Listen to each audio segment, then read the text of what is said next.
Hey guys, Dr. Ben here, Functional Medicine Centers. Excited to have you on today. What we're going to talk about is immunity, COVID immunity, T cells, antibodies.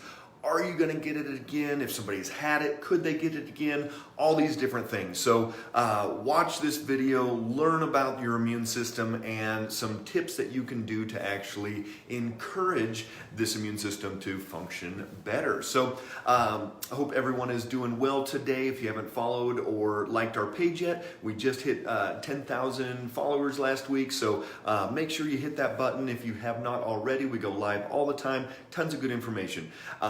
And then if you know anybody that's worried about this, that works in healthcare, any of these things, go ahead and share this with as many people as you possibly can. This is really important information out there, and we've got to get it out to the masses. Teresa, good to see you. Anybody jumping on, go ahead and tell me where you're watching from. We see people in the United States, Ireland, Philippines, all over the world. So let us know where you're watching from. All right, so here we go. The immune system, it's complex. I've done videos on it. A lot of different things happen, but most people have been talking about COVID and they've been talking about antibodies. And antibodies are great. Antibodies, so let's say you had chickenpox as a kid, your body creates antibodies that tag the chickenpox virus for destruction, and then when your virus goes away, good to see you up there in Wyoming, Cami. And then when your virus goes away, then these antibodies stay. And for chickenpox, they stay your whole life. Good to see you in Wyoming as well, Julie. Chickenpox stay for, the antibodies stay for the whole life.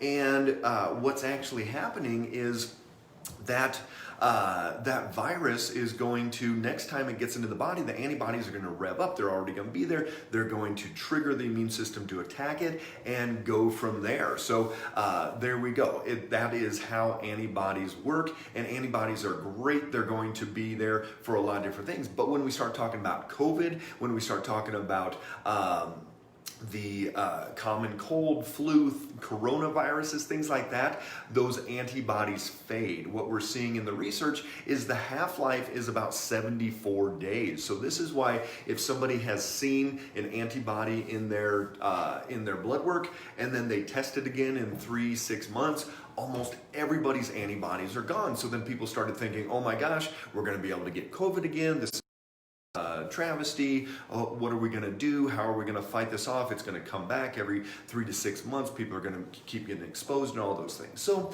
one of the key words that when you first started hearing about COVID was what? The novel coronavirus. So novel is the key word. And why is that? Because novel means new. It means the body had not seen this specific coronavirus before, this COVID-19. Okay, so does that mean we're all screwed and that's just it? We're not going to be able to fight this off? No. What the research is showing is that 40 to 60% of the population has what are called T cells. T cells are basically what get revved up as the antibodies target certain cells. T cells get revved up and attack and destroy that tissue so that the virus doesn't have the chance to replicate. So in 40 to 60% of the population of the United States, they have T cells that are going to look close enough to other coronaviruses that they will never get COVID-19. So this is why we've seen it with patients all the time. Husband might have it, wife doesn't. Sleep in the same bed, kiss, drink water, whatever it is, they aren't getting all of it getting that coronavirus or that COVID-19. Why is that? Well, some people's immune system's better. Other people, they already have the T cells that are going to fight it off. So there was a research article that was, I'll post a link down below, in The Guardian online magazine, and they were looking at a study that was done in the United Kingdom, and they took 100 healthcare workers that had positive antibodies back in March and April when it was going through the country, and these were non-hospitalized cases. They weren't going to be the major infection and have to get hospitalized. So some of them actually were asymptomatic, and some had very mild cases, which is probably 85-90% of the people that get COVID-19 will be very mild or asymptomatic. And it's probably 50-60% of the people are going to be asymptomatic that get this. So for the vast majority of people, COVID-19 is a very mild flu, even less than most flus that you're going to get in your lifetime. And we've talked about this a bunch, how it can move into the inflammatory cascade and all that. So they looked at the T cells because antibodies, what they found was that those antibodies were fading within 3 months, and most of those people did not have the level of antibodies and not enough to actually make that response afterwards. Hey, Williams, good to see you there in Atlanta. So what happened was that they also looked at T cells, and T cells, especially in these people that only had mild and asymptomatic cases, every single one of them had T cells for COVID-19 and for the coronaviruses that they would rev up and get rid of and attack. And so this was even 6 months down the road that the body still had these T cells. And what they found was that people that had asymptomatic cases that really had no symptoms at all, they had a little bit of a T cell response, and it was enough that they were going to be able to still fight things off. But the people that had mild infection actually had more T cells, which makes sense because it was probably in the body longer. The body had to create a bigger response, and so there were more T cells that were able to attack next time it saw coronavirus in general, but definitely COVID-19. So this is the best news that we've seen yet, that the immune system retains this memory even after the antibodies fade. So antibodies are going to be gone. We usually see within 74 days is the average half-life of antibodies for COVID-19. So if somebody's had this virus, had COVID-19, they probably aren't going to have antibodies. So if you're going to get tested for antibodies 6 months later, there's really no point in doing that. If you're like, oh, I wonder if I had it back in March and now you can do a free antibody test, I wouldn't even mess around with it because it's probably not going to be accurate anyways. It's not going to be there. So what we're seeing, and what this research in the United Kingdom showed us that was just completed, was that even though the antibodies go away, the T cells are still there. And this makes sense because that's why we've been seeing that 40 to 60% of the population are not going to get COVID in the first place because they have T cell memory.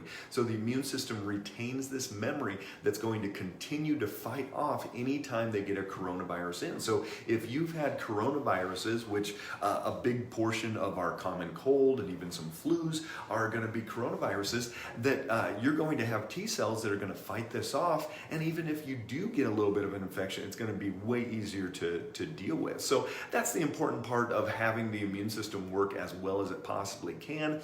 Get good quality sleep, keep your blood sugar stabilized. Every time that blood sugar spikes up, it's going to decrease the immune system for at least 4 hours afterwards. You're going to have to keep your stress stabilized, all these things, so that T cell memory can, boom, it can attack whenever it needs to. And as soon as you get exposed, you got to deal with that. But there's things that you can do as well. So if you feel like you're coming down with a cold or flu, or if you feel like you've been exposed to somebody that has had COVID or any type of flu, crank up your vitamin D. We usually do 50,000 per day for 3 days. We will crank up zinc and make sure that we're using the ionophores that are help driving that zinc. Check out our video from Monday. We will also nebulize hydrogen peroxide, and so this is one I'll probably talk about tomorrow or Friday. And so nebulizing hydrogen peroxide is a huge thing that you can do, especially if you're feeling like you're running down or that you've been exposed to something as well. So keep that zinc, keep that vitamin D on hand. Those are going to be crucial. And then if somebody does go down into that further cascade of inflammatory process, I've got a lot of other videos and there's a lot of information out there to be able to handle those things. So here we go. Let's summarize. The body has antibodies that tag viruses for destruction. T cells come in and destroy those viruses. What happens is that the antibodies for this type of virus, for a coronavirus, fade versus like measles or chickenpox or things like that. But what doesn't is the T cell memory. So T cells are the cells that attack that virus, and so they're going to be there. They're going to be ready to rev up. They're going to be ready to attack down the road, even when you get exposed again. So not as big of a concern as they were talking about originally, or you've even heard some people, oh, I think there's a second wave that people that have already had it are going to be able to get it again. Not very likely. So do everything you can to get your immune system as strong as possible, and you're going to do awesome out there. Keep strong. Keep your sleep, your stress, your food balanced, everything you can possibly do. Keep an eye out for our other videos. We love educating. Share this with anybody that you know that is concerned about a second wave, concerned about getting COVID again, concerned about even their family members. So love having you all on board. Make it a great day, and we'll see you soon. Bye-bye.